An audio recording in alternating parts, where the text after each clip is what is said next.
আর আমাদের যে দায় মুক্তিটা, এটার পিছনে আমাদের সংবিধানে যদি আর্টিকেল 46 দেখেন, সেখানে স্ট্রংলি এই ধরনের আপনার ল অ্যান্ড অর্ডার রেস্টোরেশন, তারপরে আপনার ইয়ে করা, এনশিওর করা, এই সমস্ত দায় মুক্তি দেওয়ার বিধান আছে। পৃথিবীতে বিভিন্ন দেশে যখন গণ অভ্যুত্থান বা বিপ্লব হয়, এই সাম্প্রতিককালে আরব বসন্ত দেশগুলোতেও, সেখানেও এরকম দায় মুক্তি দেওয়া হয়েছে।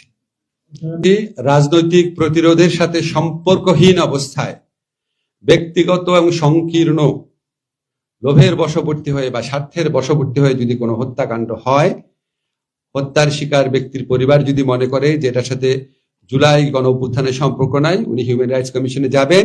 হিউম্যান রাইটস কমিশন যদি তদন্ত করে দেখে যে সত্যি এটার সাথে এই জুলাই গণ অভ্যুত্থানের কোনো সম্পর্ক নাই, তাহলে ওনারা যে রিপোর্ট দিবে এটা আদালত পুলিশের রিপোর্ট হিসেবে গণ্য করবে। আমরা যে রাজনৈতিক মামলাগুলো প্রত্যাহার করেছি, আমরা স্বরাষ্ট্র মন্ত্রণালয় মিলে একসাথে করেছি, প্রায় 20,000 মামলা উজ্জ্ব হয়েছে আপনারা জানেন, রাজনৈতিক হয়রানিমূলক মামলা, যেগুলি ফ্যাসিস্ট সরকারের 15 বছরে করা হয়েছিল। প্রায় 20,000 মামলা অলরেডি উজ্জ্ব হয়েছে। তো আমরা এখন দেখব জুলাই গণ অভ্যুত্থানকালে জুলাই গণ অভ্যুত্থানকারীদের বিরুদ্ধে কোনো ফৌজদারি মামলা হয়েছে কিনা। এটা অবশ্যই আমরা নিজেরাও ইনভেস্টিগেট করব, ওনারাও আমাদের একটা সেল গঠন করার চিন্তা করছি আমরা। সেল যারা জুলাই গণ অভ্যুত্থানকারী আছে, ভবিষ্যতে বিভিন্ন ধরনের সরকার আসবে, বিভিন্ন রাজনৈতিক পট পরিবর্তন ঘটবে, জুলাই গণ অভ্যুত্থানকারীদের প্রোটেকশন আমাদের নৈতিক দায়িত্ব। আজকে আমরা বাংলাদেশে যে মুক্ত বাতাস পাচ্ছি, গণতন্ত্র পাচ্ছি, হিউম্যান রাইটস পাচ্ছি, আমাদের এই সমস্ত কিছু হচ্ছে জুলাই গণ অভ্যুত্থানকারীদের আত্মত্যাগের ফসল। তাদের ভবিষ্যৎকে নিরাপদ রাখার চিন্তা থেকে মূলত এই কাজটা করা হয়েছে। আমি আপনাদের গণভোটের কথা একটা বলি। এর আগে বাংলাদেশে যত গণভোট হয়েছে, সবসময় সরকার একটা পক্ষ নিয়েছে।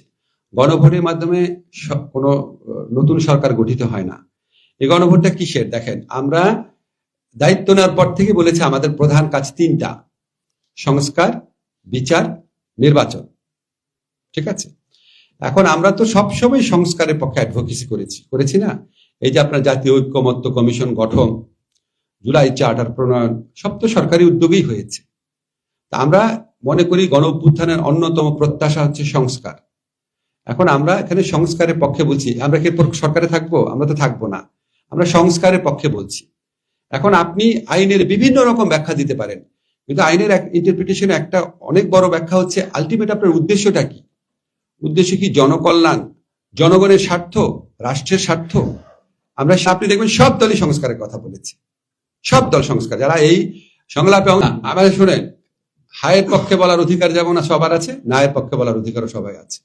এখন আপনি যদি মনে করেন আপনি অধিকাংশ ক্ষেত্রে শেখ হাসিনার ফ্যাসিস্ট আমলের ব্যবস্থা অব্যাহত রাখতে চান, দেশে বৈষম্য, তারপরে নিপীড়ন, মানবাধিকার লঙ্ঘন আগের মতোই অব্যাহত থাকুক, আমার কোনো সমস্যা নাই, আপনি বলেন আমি নায়ের পক্ষে আছি, সমস্যা নাই।